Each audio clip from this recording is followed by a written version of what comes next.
Lucas, capítulo 1,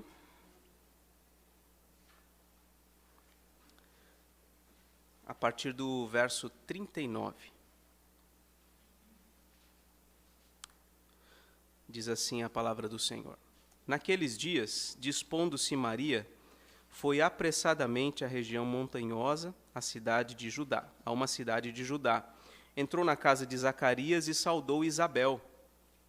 Ouvindo esta saudação de Maria, a criança lhe estremeceu no ventre, e então Isabel ficou possuída do Espírito Santo. E exclamou em alta voz: Bendita és tu entre as mulheres, e bendito o fruto do teu ventre. E de onde me provém que me venha visitar a mãe do meu Senhor? Pois logo que me chegou aos ouvidos a voz da tua saudação, a criança estremeceu de alegria dentro de mim. Bem-aventurada a que creu, porque serão cumpridas as palavras que lhe foram ditas da parte do Senhor. Verso 46. Então disse Maria: A minha alma engrandece ao Senhor, e o meu espírito se alegrou em Deus, meu Salvador, porque contemplou na humildade da sua serva. Pois desde agora todas as gerações me considerarão bem-aventurada, porque o Poderoso me fez grandes coisas. Santo é o seu nome. A sua misericórdia vai de geração em geração sobre os que o temem. Agiu com seu braço valorosamente, dispersou os que no coração alimentavam pensamentos soberbos. Derribou do seu trono os poderosos e exaltou os humildes. Encheu de bens os famintos e despediu vazios os ricos. Amparou a Israel, seu servo, a fim de lembrar-se da sua misericórdia, a favor de Abraão e de sua descendência para sempre, como prometera aos nossos pais. Maria permaneceu cerca de 3 meses com Isabel e voltou para casa. A Isabel cumpriu-se o tempo de dar à luz e teve um filho. Verso 58. Ouviram os seus vizinhos e parentes que o Senhor usara de grande misericórdia para com ela e participaram do seu regozijo. Sucedeu que, no 8º dia, foram circuncidar o menino e queriam dar-lhe o nome de seu pai, Zacarias. De modo nenhum, respondeu sua mãe. Pelo contrário, ele deve ser chamado João. Disseram-lhe: Ninguém há na tua parentela que tenha este nome? E perguntaram por acenos ao pai do menino que nome queria que lhe dessem. Então, pedindo ele uma tabuinha, escreveu: João é o seu nome. E todos se admiraram. Imediatamente a boca se lhe abriu e, desimpedida a língua, falava, louvando a Deus. Sucedeu que todos os seus vizinhos ficaram possuídos de temor, e por toda a região montanhosa da Judéia foram divulgadas estas coisas. Todos os que as ouviram guardavam-nas no coração, dizendo: Que virá a ser, pois, este menino? E a mão do Senhor estava com ele. Verso 67. Zacarias, seu pai, cheio do Espírito Santo, profetizou, dizendo: Bendito seja o Senhor, Deus de Israel, porque visitou e redimiu o seu povo e nos suscitou plena e poderosa salvação na casa de Davi, seu servo, como prometera desde a antiguidade por boca dos seus santos profetas, para nos libertar dos nossos inimigos e das mãos de todos os que nos odeiam, para usar de misericórdia com os nossos pais e lembrar-se da sua santa aliança, de conceder-nos que, livres das mãos de inimigos, o adorássemos sem temor, em santidade e justiça perante ele, todos os nossos dias. Tu, menino, serás chamado profeta do Altíssimo, porque precederás o Senhor, preparando-lhe os caminhos, para dar ao seu povo conhecimento da salvação, no redimi-lo dos seus pecados. Graças à entranhável misericórdia de nosso Deus, pela qual nos visitará o sol nascente das alturas, para alumiar os que jazem nas trevas e na sombra da morte, e dirigir os nossos pés pelo caminho da paz. O menino crescia e se fortalecia em espírito, e viveu nos desertos até o dia em que havia de manifestar-se a Israel. Santo Deus, estamos diante da Tua palavra e carecemos, Pai, da operação do Teu Espírito para nos fazer entendê-la e para aplicar, ó Deus, à nossa vida este ensinamento. Ó Deus bendito, o Senhor sabe das muitas limitações minhas e também dos meus irmãos, e nós, como teu povo, ó Deus, precisamos do Senhor. Traz, ó Deus, o teu ensino, a tua instrução, possamos ouvir a tua voz nessa hora. Assim oramos em nome de Jesus. Amém. Irmãos, toda boa história possui bons coadjuvantes.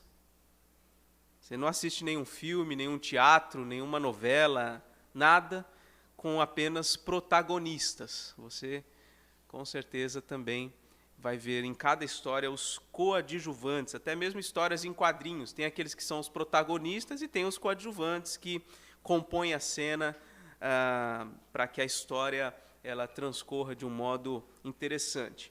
Os coadjuvantes, eles servem em cada história principalmente para brilhantar o papel do protagonista e para fortalecer o engajamento do público que está lendo, que está assistindo, que está ouvindo aquela história com o protagonista. Então, o coadjuvante ele não tem brilho próprio. Pelo contrário, ele serve para abrilhantar, para engrandecer o papel de um protagonista. E nessa história, narrada por Lucas, Maria, mãe de Jesus, e João, que a gente reconhece como João Batista, cumprem um papel importante no plano de Deus. Papel importantíssimo. Eles são coadjuvantes imprescindíveis para a chegada do protagonista. Né?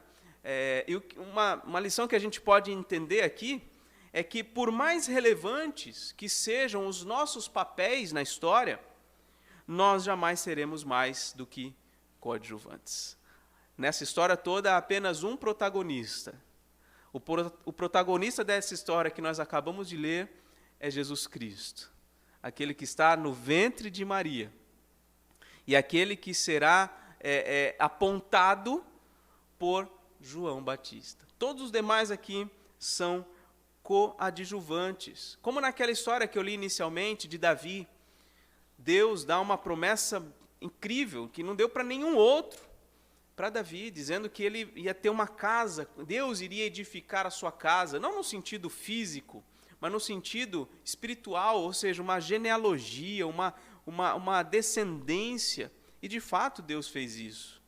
E a descendência de Davi é uma descendência que permanece até hoje, porque Jesus, o descendente de Davi, ele veio, viveu, morreu, ressuscitou e está vivo para sempre.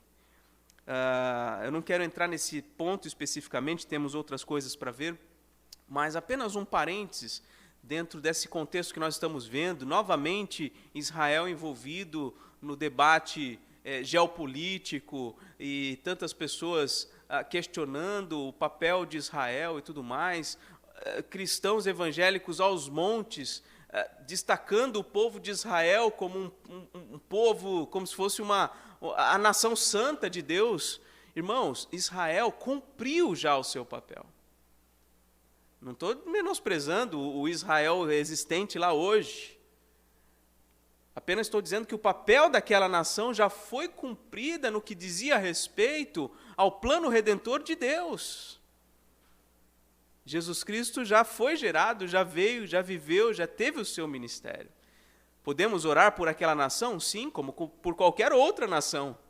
Não há nenhuma distinção, mas de Israel como nação, de qualquer outra nação. Então, tomemos cuidado, irmãos, com coisas que surgem por aí.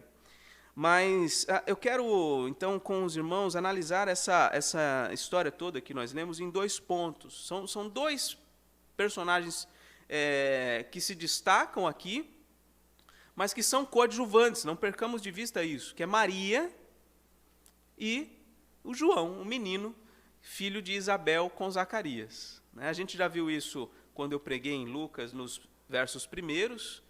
Isabel já era idosa, Zacarias já era idoso, mas eles oravam pedindo a Deus para terem um filho, e Zacarias, que era sumo sacerdote, tem a visão dentro do Santo dos Santos, do anjo falando com ele que ele teria um filho.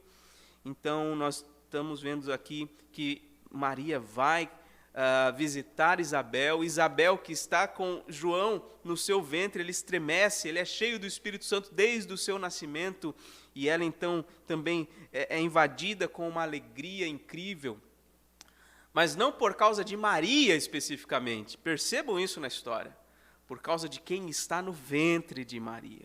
Então vamos ver esse primeiro ponto sobre Maria, a bem-aventurada mãe do Senhor, do verso 39 até o verso 56. Nós vemos aí que ela é bendita entre as mulheres. Quando Isabel a recebe ou ouve a sua voz, ela fica possuída do Espírito Santo, verso 41, e ela exclama em alta voz: bendita és tu entre as mulheres, bendito o fruto do teu ventre.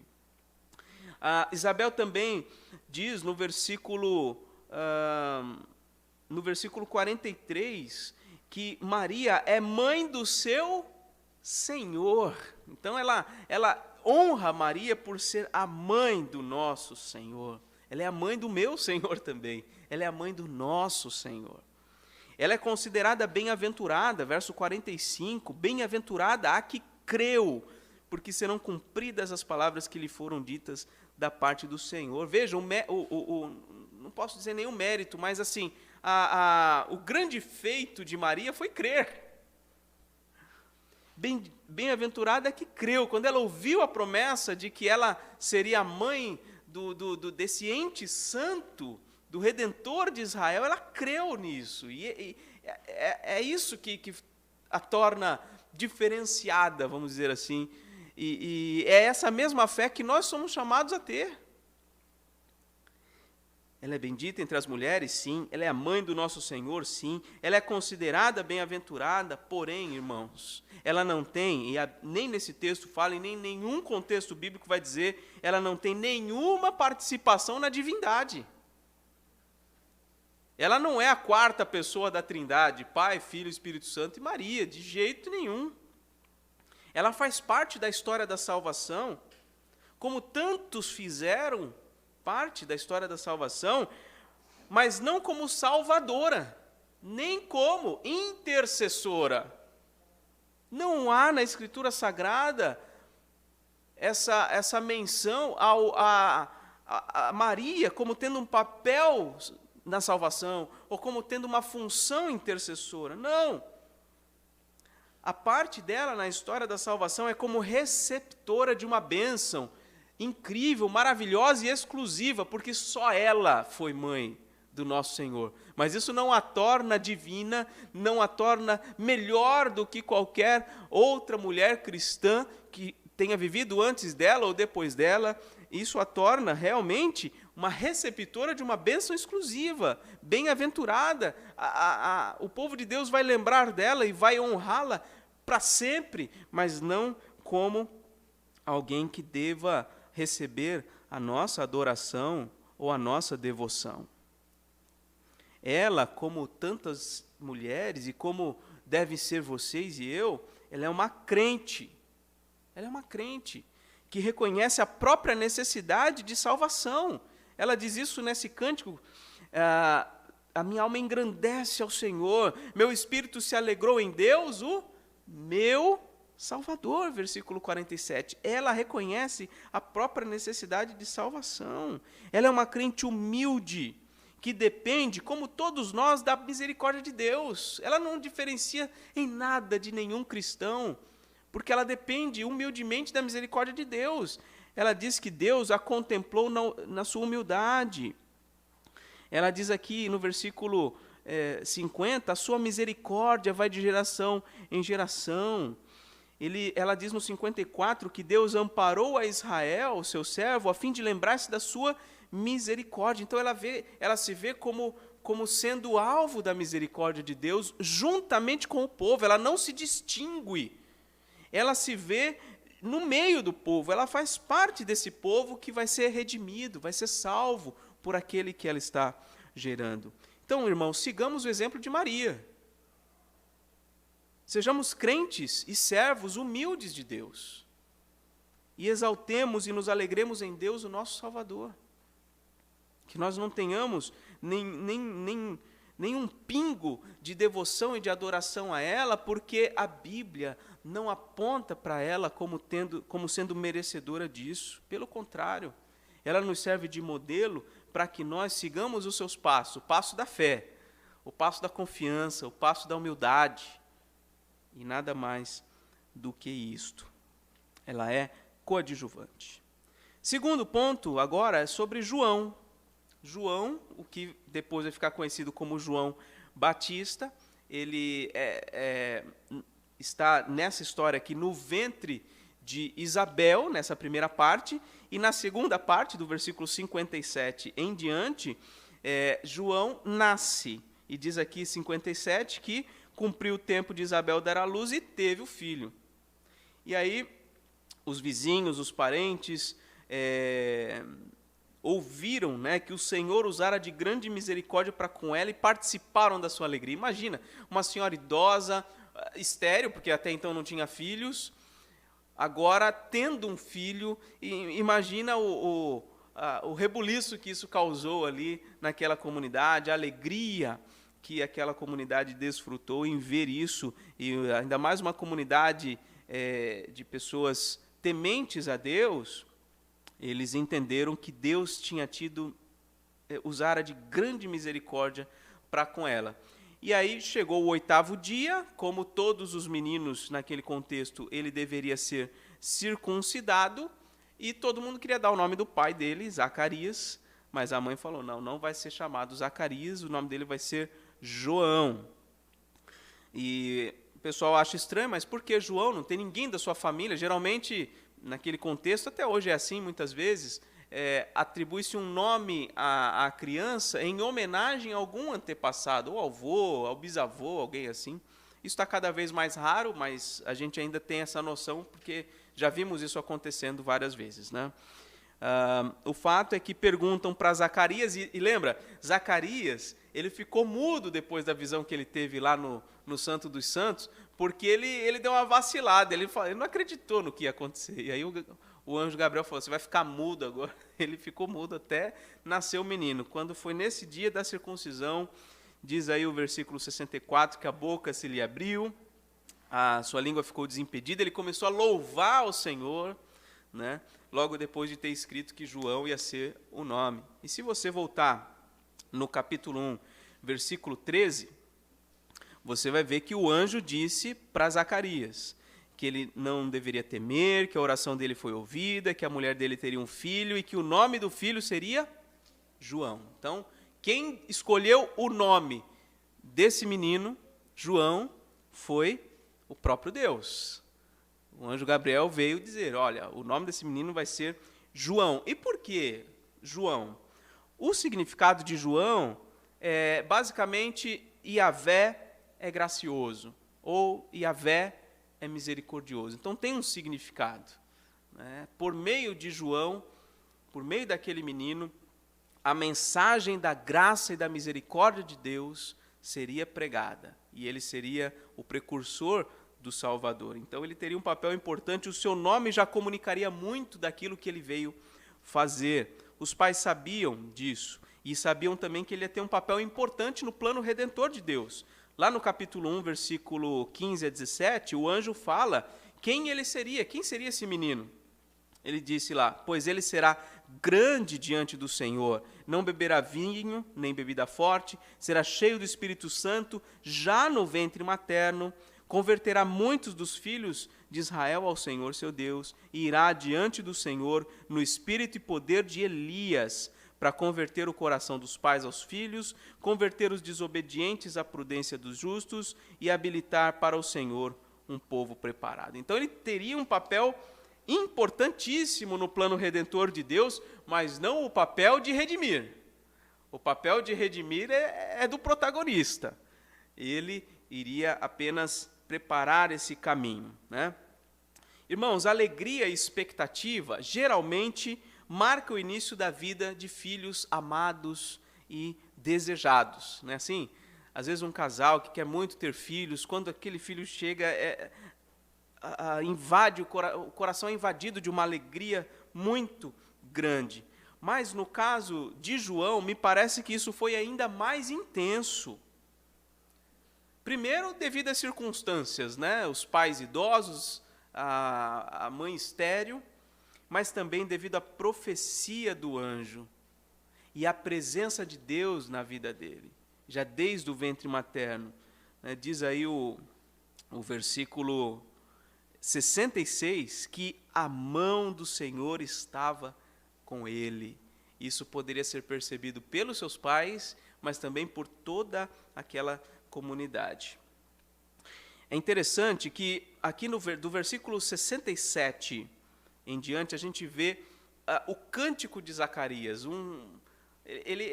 A língua dele estava desprendida, né? Então ele saiu falando e bendizendo ao Senhor. E se você prestou atenção quando foi feita a leitura, Zacarias não exaltou o seu próprio filho. Hoje é comum nós exaltarmos os nossos filhos de alguma forma. Meu filho é isso, meu filho é aquilo. Como se nossos filhos fossem, algo mais do que qualquer outra criança. De fato, eles são especiais para nós mais do que as outras, mas eles não são diferentes, não são excepcionais. Ainda que haja alguém que se destaque por uma habilidade ou por outra, isso não o torna melhor do que ninguém. Né? Então, Zacarias não exaltou o seu filho, ele passou o tempo exaltando a Deus. Exaltando a Deus. Versículo 68. Bendito seja o Senhor que visitou e redimiu o seu povo. E ele sai falando, então, de Deus manifestando a sua misericórdia, que veio libertar o povo dos seus inimigos, e etc, etc. E aí no versículo 76, aí ele se dirige ao seu filho, dizendo: tu, menino, serás profeta do Altíssimo. Ele está já como um profeta mesmo, até porque no versículo 67 diz que ele profetizou, ele está dizendo: você vai ser profeta do Altíssimo. Ou seja, você vai ter um papel coadjuvante. Você não vai ser o Altíssimo, você não vai ser o Redentor, você vai ser um profeta dele. Você vai anunciá-lo. Você vai preparar o caminho para ele, você vai levar as pessoas a olharem para ele. Tu serás profeta do Altíssimo, porque precederás o Senhor preparando-lhe o caminho. Meus irmãos, devemos aprender com Zacarias. Eu quis colocar no ponto aqui João, mas Zacarias ele é o adulto da história, então é ele que está falando mais. Mas a gente tem que aprender com Zacarias nessa história. Os nossos filhos jamais devem ser os protagonistas de suas próprias vidas. Essa é uma mentira que tem sido pregada na nossa cultura. Muito por culpa de livros de autoajuda, por livros de psicologia baseada numa antropologia antibíblica. Nossos filhos não devem ser os protagonistas das suas próprias vidas. Eles devem servir ao Senhor Deus Altíssimo nas suas vidas. E nós precisamos inculcar isso no coração deles, para que eles, quando crescerem, não se sintam frustrados, entristecidos, não queiram tirar sua própria vida por não terem conquistado isso ou aquilo que desejavam, porque eles têm função de coadjuvantes na história. Eles têm que servir ao propósito do reino de Deus. Alguns aqui já têm seus filhos adultos, já não tem muito o que fazer. O que foi feito, já foi feito. Mas ainda dá tempo de aconselhar e de instruir. Mas veja a irmã com seu filho, eu tenho filhos, tem casais novos aqui, tem até solteiros que terão filhos, se Deus quiser. Irmãos, coloquem isso na cabeça dos seus filhos. Eles não são os protagonistas das suas próprias vidas. Eles devem servir aos propósitos de Deus. Eles devem, como João Batista, servir com as suas habilidades, com seus dons, com toda a sua potencialidade, servir a engrandecer ao Senhor nosso Deus e ao seu Filho Jesus Cristo. Versículo 76 aponta nessa direção. E mais uma coisa para a gente aprender com Zacarias: exaltemos e nos alegremos em Deus, o nosso Salvador.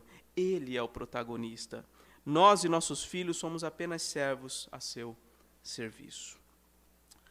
Concluindo então, meus irmãos, todos nós somos chamados a desempenhar papéis nesse grande teatro da glória de Deus. O mundo inteiro é um grande teatro. Quando a gente lê Gênesis capítulo 1, versículo 1, 2, 3, ali por diante, Deus está montando o cenário.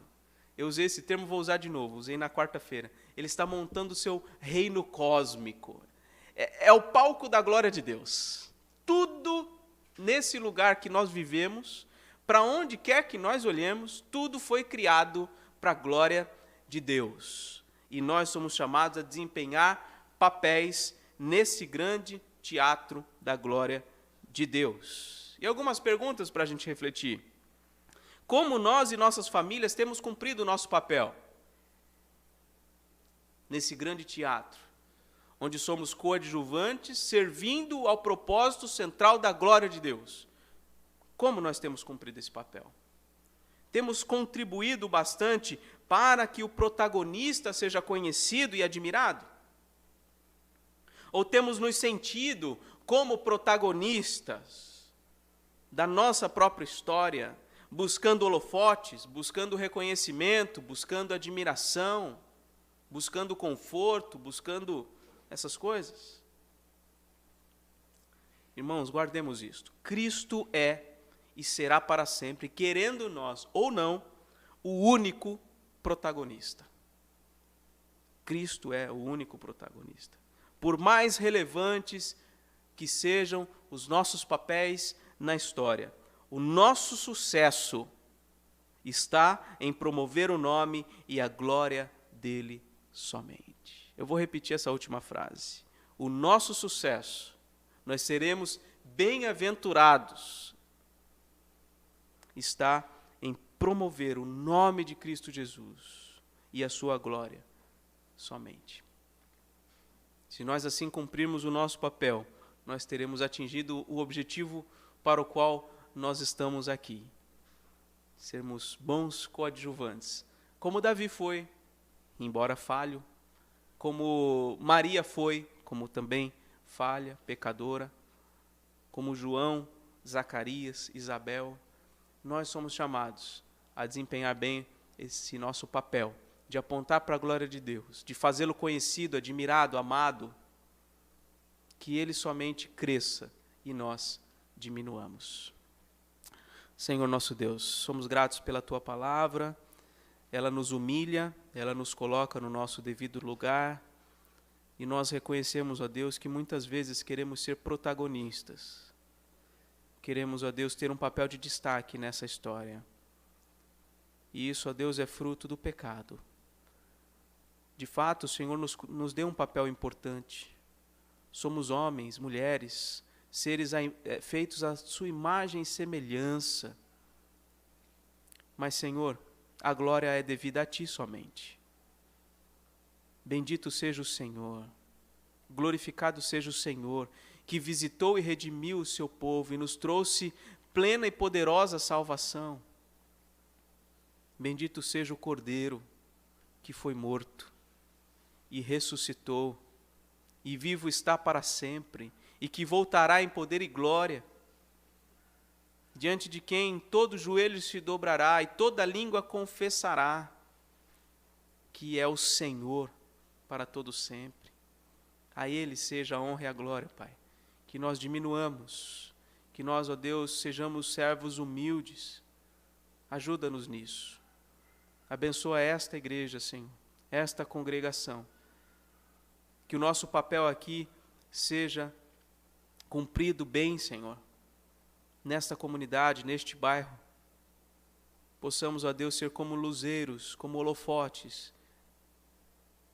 direcionados, ó Deus, para a face do Senhor Jesus Cristo. Ó Deus bendito, perdoa os nossos pecados, limpa o nosso coração de todo mal e usa a nossa vida para a honra e glória do Teu nome. Em nome de Jesus nós oramos.